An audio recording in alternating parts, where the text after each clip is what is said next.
Welcome to Sri Chakra news బులెటిన్ల ముందుగా headlines. Hyderabad LB నగర్లో gang war. Srisailam జలాశయానికి కొనసాగుతున్న వరద నీరు.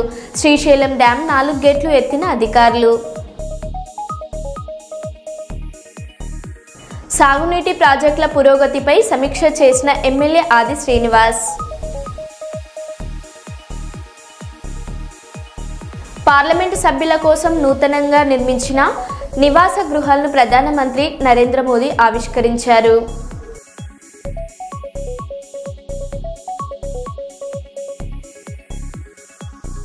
హైదరాబాద్లో తొలి automated multi level parking complex పూర్తి.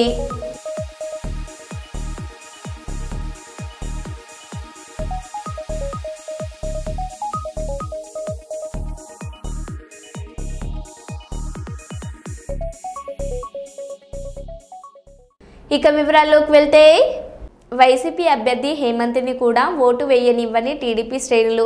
హేమంత్ రెడ్డిని బూత్ దగ్గరకు కూడా వెళ్లనివ్వకుండా ఇంటి చుట్టూ కాపలా. ఎస్పీకి కాల్ చేసినా కనిపించని ఫలితం. హేమంత్ గన్మెన్ ను ఉన్న ఫలంగా మార్చేసిన అధికారులు. నా ఇంటికాడికి వచ్చా అంటే ఏజెంట్లను 8 నుంచి 10 కార్లలో తరుముకుంటూ వచ్చినారు. వాళ్ళను నా ఇంటి ముందరికి వచ్చి బండ్లలో బైకులలో వచ్చి కట్టెలు తీసి తిప్పి, మీరు ఏజెంట్లలో కూర్చుంటే మీ కాళ్ళు చేతులు ఇంచుతాం, మీరు దాంట్లో ఆలోచన చేయాల్సిన పనిలే, మీ పని మీరు మర్యాదగా మీ ఇళ్లలో కూర్చున్నారా లేదా అని. ఎవడున్నా నాకు అర్థం కావడంలే. ఊరు లోపల మా ఉండేది 1200 ఓట్లు. మా పంచాయతీ మొత్తం 3 ఊర్లు కలిపి 1200 ఓట్లు. 1200 ఓట్లకు గాను 900 మంది మనుషులను దించుకున్నారు. ఇది ఏమన్నా ప్రజాస్వామ్యమా? పోలీస్ వ్యవస్థ ఏం చేస్తాంది నాకు అర్థం కావడంలే. ఎలక్షన్ కమిషన్ ఏం చేస్తాంది? మా ఊరి పరిస్థితి తెలుదా? ఎస్పీ గారికి నేను ఇప్పటికి 3 సార్లు ఫోన్ చేసిన. నా పరిస్థితి ఇది సార్ ఓటు పోయినకి కూడా పోనీకి లేకున్నాము, నాకు సెక్యూరిటీ కల్పించండి అని నేను అడిగితే ఇంతవరకు అసలు రెస్పాన్స్ లేదు. 2 గన్మెన్లు, ఒక గన్మెన్ పొద్దున వరకు ఉన్నాడు, ఆ గన్మెన్ ఇంకొకరిని గన్మెన్ వచ్చినాడు, అంతే. ఇంతవరకు ఏజెంట్లను కూర్చొని కూడా పోనీలే. కట్టెలు పట్టుకొని బహిరంగంగా ఎలక్షన్ బూత్ దగ్గర నుంచి 50 మీటర్లు కూడా లేవు. ఏజెంట్లు కూర్చున్నారా? మీకు బూత్ లో ఉన్నారా? ఏజెంట్లే కాదు, మేము ఎలక్షన్లే అసలు జరుపుకోవాలనే లేనట్టుంది. ఏజెంట్లు కూర్చొని కాదు, ఆడ దగ్గరికి పోయేదానికి లేదు. ఇప్పుడు మీరు లైవ్ ఇట్నే పోతా అంటే లైవ్ పోండి ఆడికి కరెక్ట్ గా పోయి. ఇప్పుడు చూడండి, ఆడ పోలింగ్ బూత్ లో మా ఊరోడు ఒక్కడు గాని ఓటు జరిగింది, ఒక్కడు నిజాయితీగా నేను ఓటు వేసినా అని ప్రెస్ ఒక్కడైనా సరే, ఎవడైనా సరే ఒక్కడు గాని మా ఊర్లో వాడు నేను పోయి ఓటు వేసినానని ఒక్కంతో వీడియో తీపిండి. నేను రాజకీయాలు మానుకుంటా, నాకు అవసరమే లేదు. ఒక్కంతో మున్న నా కొడుకు రాజకీయం చేయకండి. ఎవడైనా సరే మొగోని మాదిరి మీరు గెలిచండి, నేను గెలిచా, ఎవరైనా గెలిచని. ఓట్లు సక్రమంగా జరుపుకోండి ఎవడైనా సరే, అది కరెక్ట్ పద్ధతి. ఇన్నేళ్ల చరిత్రలో మా నాయన సర్పంచ్ అయినప్పుడు, మా నాయన జెడ్పీటీసీ అయినప్పుడు ఎన్నో రాజకీయాలు చూసినా నేను. ఈ బుద్ధి రాజకీయం చూడడంలో, ఈ బుద్ధి రాజకీయం చేయడంలే. నేను నా ఇంట్లో 15 ఏళ్ల నుంచి రాజకీయం నడుస్తుంది.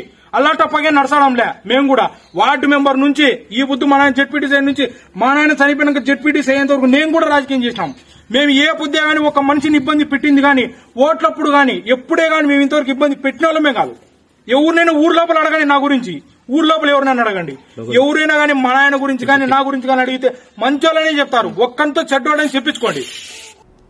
పులివెందులలో జెడ్పీటీసీ ఎన్నికల నేపథ్యంలో శాంతి భద్రతల ముందస్తు చర్యల్లో భాగంగా టీడీపీ వైసీపీ నేతల్ని పోలీసులు అరెస్ట్ చేస్తున్నారు. ఈ నేపథ్యంలో తెల్లవారుజామున అవినాష్ రెడ్డి ఇంటికి వెళ్లిన పోలీసులు అవినాష్ రెడ్డిని అరెస్టు చేశారు. తనను వివేక కేసులో అరెస్టు చేస్తున్నారనుకుని అవినాష్ రెడ్డి ఎదురు తిరిగాడు. ఒకానొక సందర్భంలో జీప్ ఎక్కే ముందు పోలీసులు కాళ్లు పట్టుకొని నాకు ఏమీ తెలియదు, నేను జగన్ భారతి చెప్పినట్టే చేశానంటూ వివేక్ కేసు విషయాలు పోలీసులకు చెప్పేశాడు. అయితే పోలీసులు ఈ కేసులో మిమ్మల్ని అరెస్ట్ చేయడం లేదు, ఈ కేసుకి సంబంధించి మీకు ఏమైనా ఉంటే సిబిఐకి చెప్పుకోండి అంటూ లాగి జీబ్లో పడేశారు. మొత్తానికి కంగారులో అవినాష్ రెడ్డి నిజం చెప్పేయడంతో ఒక్కసారిగా వైసీపీ నేతలు, పులివెందుల కార్యకర్తలు షాక్ తిన్నారు. దీనిపై జగన్ ఎలా స్పందిస్తాడో మరి.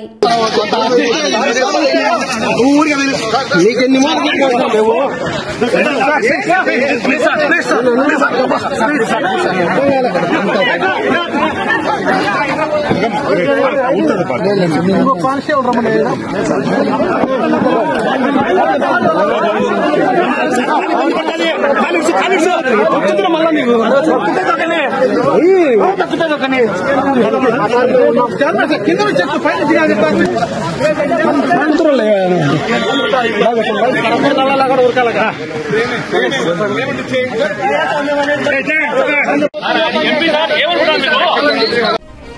రైట్, ఇక రాష్ట్ర వ్యాప్తంగా విస్తారంగా వర్షాలు పడుతున్నాయి. మరో 4 రోజులు భారీ వర్షాలు కురుస్తాయని వాతావరణ శాఖ వెల్లడించింది.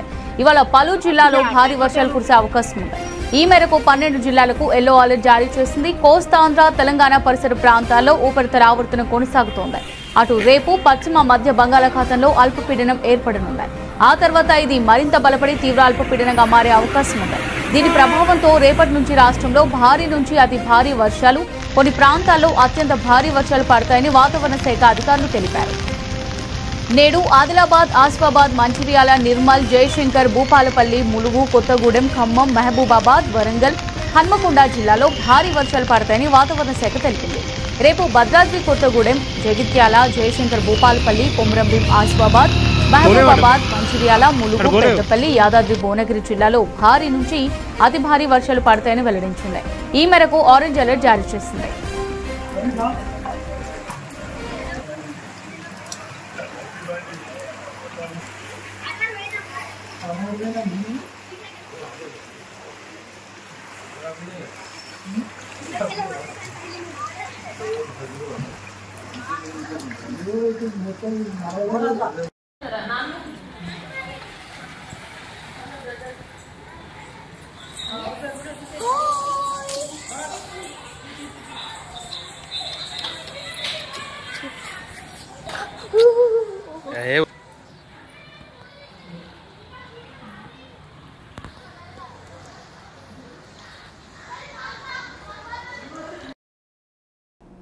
శ్రీశైలం జలాశయానికి కొనసాగుతున్న వరద నీరు. శ్రీశైలం డ్యాం 4 గేట్లు ఎత్తిన అధికారులు. ఈ సంవత్సరంలో 3వసారి గేట్లు ఎత్తిన అధికారులు. శ్రీశైలం డ్యాం 4 గేట్లు ఎత్తిన అధికారులు. దిగువ నాగార్జున సాగర్కు విడుదల చేసిన అధికారులు.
మంచిర్యాల జిల్లా రేషన్ డీలర్లకు పెరిగిన కమిషన్తో పాటు జూలైలో పంపిణీ చేసిన 3 నెలల రేషన్ బియ్యానికి సంబంధించిన కమిషన్ను వెంటనే చెల్లించాలని జిల్లా అధ్యక్షులు మెటుపొల్కుల సత్తయ్య సోమవారం ప్రభుత్వాన్ని డిమాండ్ చేశారు.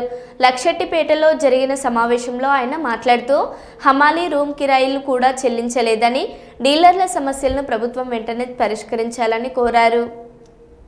ఆ రోజు మేనిఫెస్టోలో పొందుపరిచారు కాబట్టి మరి గవర్నమెంట్ వచ్చి 20 నెలలు అవుతుంది కాబట్టి తక్షణమే ఆ యొక్క గౌరవ వేతనాన్ని ఈ 300 కమిషన్ను వెంటనే ఈ యొక్క రాష్ట్ర గౌరవనీయులైన ముఖ్యమంత్రి దీని మీద ప్రత్యేక శ్రద్ధ చూపించి మా యొక్క కమిషన్ పెంచి మా యొక్క గౌరవ వేతనము ఇమీడియట్లీ ఇప్పియాలని మరి కోరుకుంటూ మరి ఈ యొక్క కార్యక్రమానికి వచ్చినటువంటి మరి లక్షెట్పేట రేషన్ డీలర్ల అధ్యక్షుడు మరి అన్న భూమేష్ అన్న గారికి, అదేవిధంగా ఈ యొక్క మండల్ జనరల్ సెక్రటరీ అన్న గుండ రాజన్న గారికి, అదేవిధంగా మరి జిల్లా సీనియర్ ఉపాధ్యక్షుడు అన్న సురేందర్ అన్నకు, మరి యొక్క కార్యక్రమానికి వచ్చినటువంటి మన ఊత్కూరు మరి డీలర్ మనోహర్ గారికి, అదేవిధంగా లచ్చన్న గారికి, అదేవిధంగా తెలియజేస్తూ ఈ అవకాశం ఇచ్చిన అందరికీ నమస్కారం తెలియజేస్తూ ముగిస్తున్నాను. Secretary mandal ration dealers association తరఫున మాకు 5 నెలల నుంచి రేషన్ బియ్యానికి సంబంధించిన కమిషన్ రావడం లేదు. కనుక 3 నెలల బియ్యం కూడా మేము ఇచ్చాము గవర్నమెంట్ చెప్పిన ప్రకారంగా. అంతకుముందు 2 నెలలు కూడా రావాలి. ఏప్రిల్, మే, జూన్, జూలై, ఆగస్టు 5 నెలల నుంచి రేషన్ బియ్యం డిస్ట్రిబ్యూషన్ చేశాము.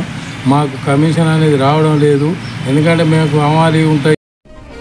రైట్, ఇక రాష్ట్ర వ్యాప్తంగా విస్తారంగా వర్షాలు పడుతున్నాయి. మరో 4 రోజులు భారీ వర్షాలు కురుస్తాయని వాతావరణ శాఖ వెల్లడించింది. ఇవాళ పలు జిల్లాలో భారీ వర్షాలు కురిసే అవకాశం ఉంది. ఈ మేరకు 12 జిల్లాలకు ఎల్లో అలర్ట్ జారీ చేసింది. కోస్తాంధ్ర, తెలంగాణ పరిసర ప్రాంతాల్లో ఉపరితల ఆవర్తనం కొనసాగుతోంది. అటు రేపు పశ్చిమ మధ్య బంగాళాఖాతంలో అల్పపీడనం ఏర్పడనున్నాయి. ఆ తర్వాత ఇది మరింత బలపడి తీవ్ర అల్పపీడనంగా మారే అవకాశం ఉంది. దీని ప్రభావంతో రేపటి నుంచి రాష్ట్రంలో భారీ నుంచి అతి భారీ వర్షాలు, కొన్ని ప్రాంతాల్లో అత్యంత భారీ వర్షాలు పడతాయని వాతావరణ శాఖ అధికారులు తెలిపారు. నేడు ఆదిలాబాద్, ఆసిఫాబాద్, మంచిర్యాల, నిర్మల్, జయశంకర్, భూపాలపల్లి, ములుగు, కొత్తగూడెం, ఖమ్మం, మహబూబాబాద్, వరంగల్, హన్మకొండ జిల్లాలో భారీ వర్షాలు పడతాయని వాతావరణ శాఖ తెలిపింది. రేపు భద్రాద్రి కొత్తగూడెం, జగిత్యాల, జయశంకర్, భూపాలపల్లి, కొమరంభీం, ఆసిఫాబాద్, మహబూబాబాద్, మంచిర్యాల, ములుగు, పెద్దపల్లి, యాదాద్రి, భువనగిరి జిల్లాలో భారీ నుంచి అతి భారీ వర్షాలు పడతాయని వెల్లడించింది. ఈ మేరకు ఆరెంజ్ అలర్ట్ జారీ చేసింది.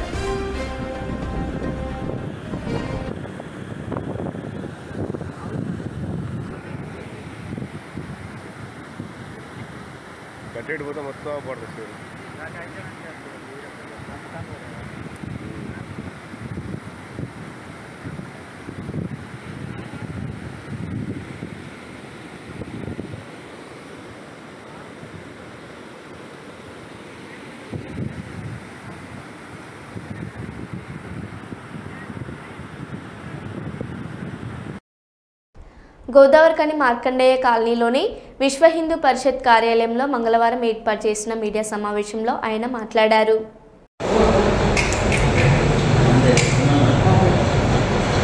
పత్రికా మిత్రులకు నమస్కారం.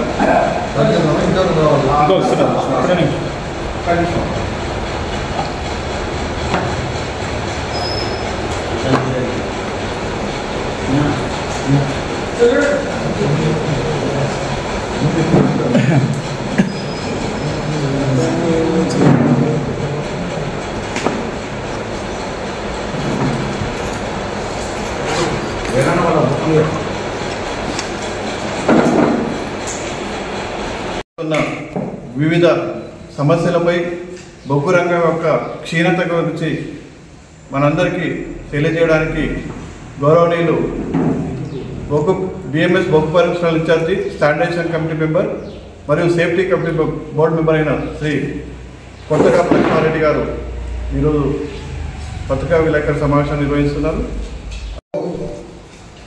ప్రధాన పాత్ర వహిస్తున్న బొగ్గు కంపెనీల్లో ఇటు Singareni, coal India, Neyveli lignite ప్రధాన భూమిక వహిస్తుంది.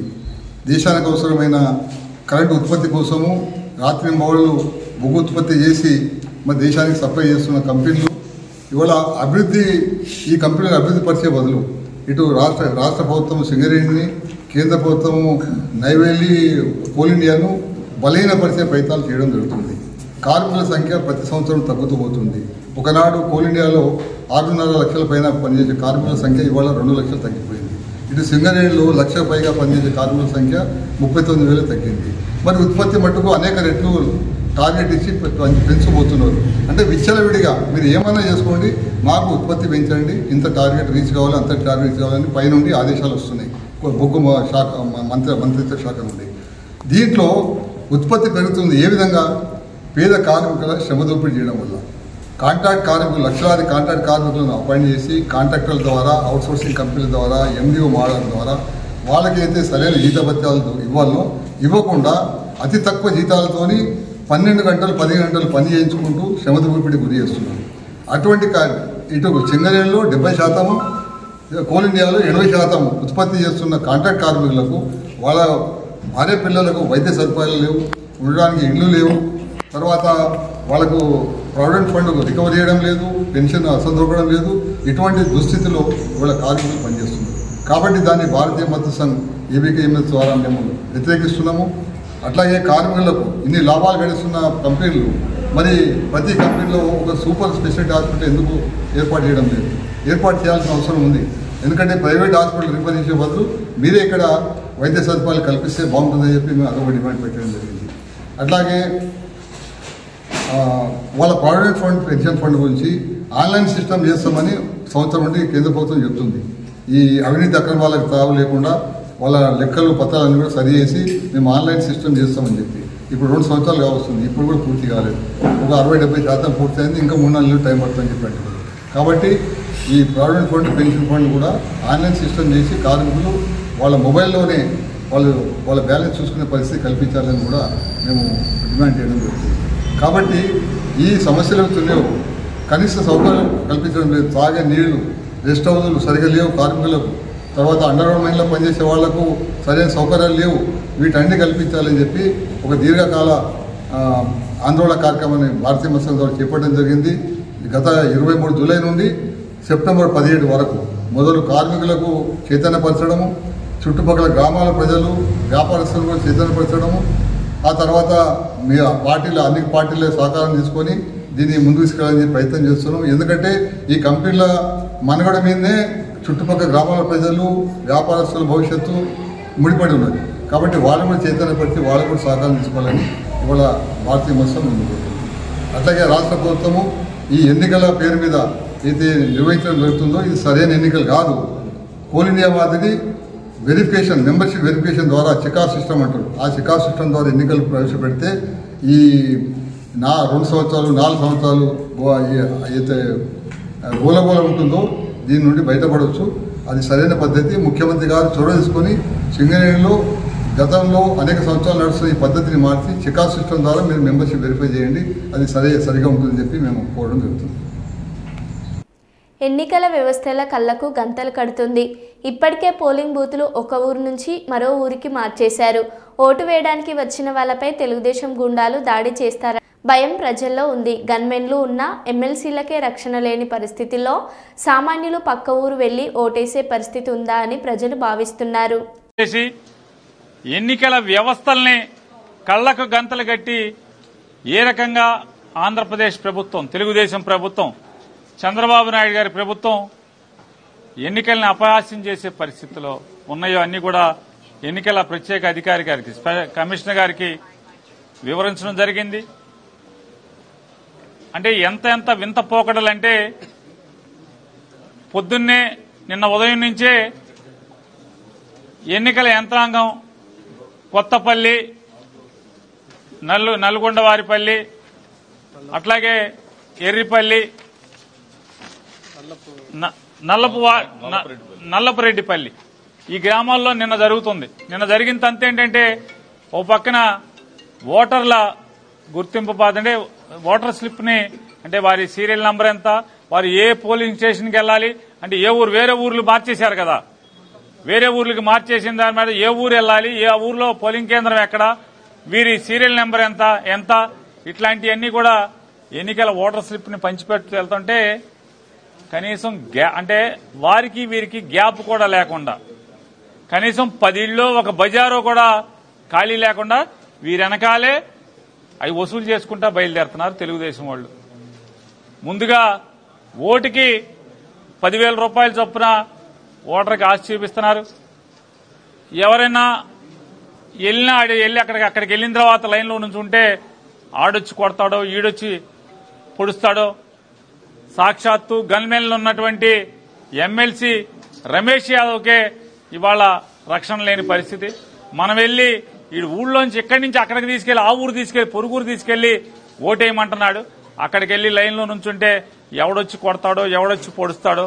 ఎందుకు వచ్చింది రా బాబు, 10,000 ఇస్తున్నాడు చంద్రబాబు నాయుడు, ఆ 10,000 తీసుకుందాంలే అని చెప్పని ఆ 10,000 తీసుకుని స్లిప్లు ఇచ్చేవాళ్ళు కొంతమంది భయపడేవాళ్ళు ఉన్నారు. ఎవరైనా లేదు మా ఓటు మేము వేసుకుంటాం. రాహుల్ గాంధీ కాంగ్రెస్ నేతల అక్రమ అరెస్టును ఖండించిన మంత్రి సీతక్క. బీజేపీపై నిప్పులు చెలరేగిన మంత్రి సీతక్క.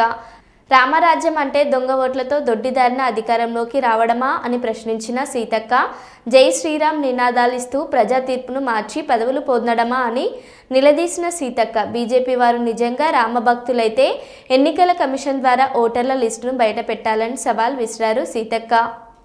ప్రతిపక్ష నేతగా ప్రజల ఓటు హక్కును దొంగలించే అధికారం ఎవరికి లేదని ఆధారాలతోటి సహా బయట పెడితే దానికి సమాధానం చెప్పలేనటువంటి బీజేపీ ప్రభుత్వం అణచివేతను ఆయుధంగా ఎంచుకొని మరి రాహుల్ గాంధీ గారిని, ప్రియాంక గాంధీ గారిని ఈరోజు అరెస్టు చేయడమే కాకుండా కుటుంబం మీద కూడా పడి దుష్ప్రచారం చేస్తున్నటువంటి విధానాన్ని మేము తీవ్రంగా ఖండిస్తా ఉన్నాం.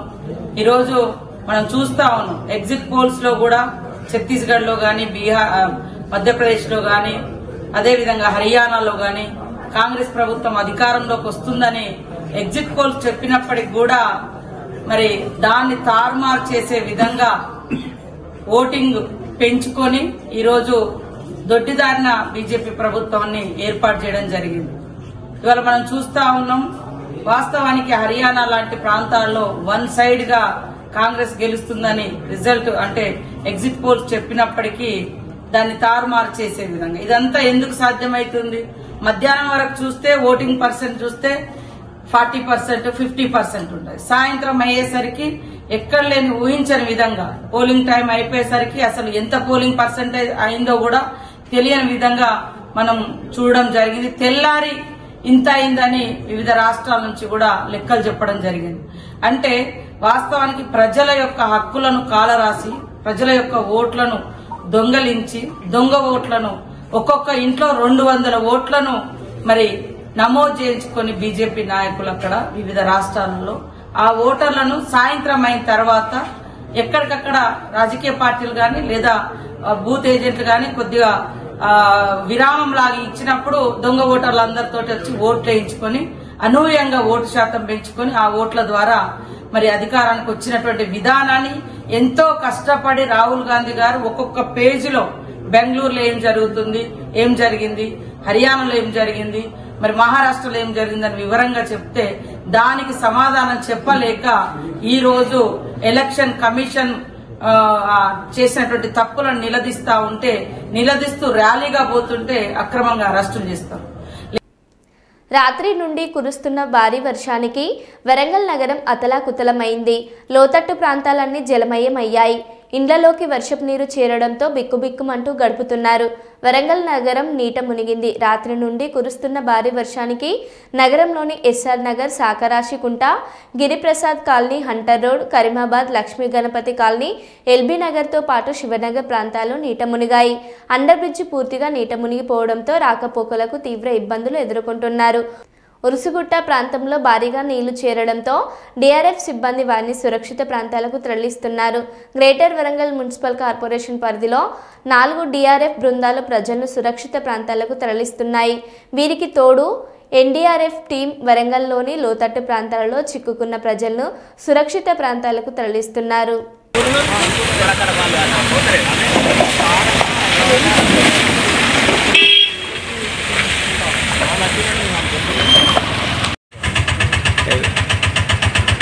ఇక్కడ ఇంకా అక్కడికి చెల్లినాడు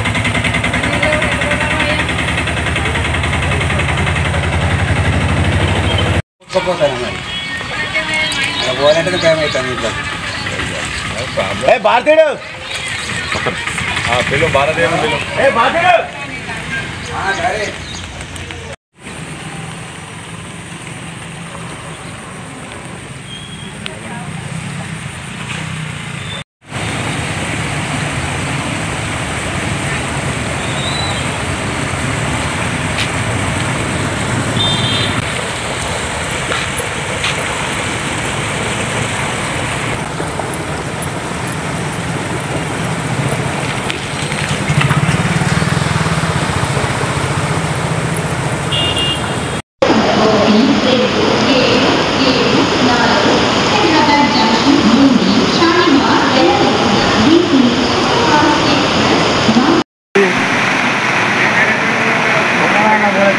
చార్జీ కావాల మధ్యలో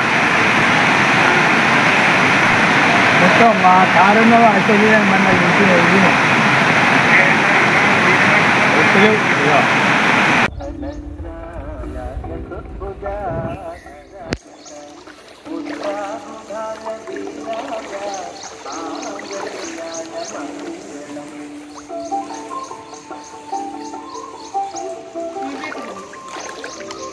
పద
మరో బులెటిన్లో మళ్ళీ కలుద్దాం. Stay tune.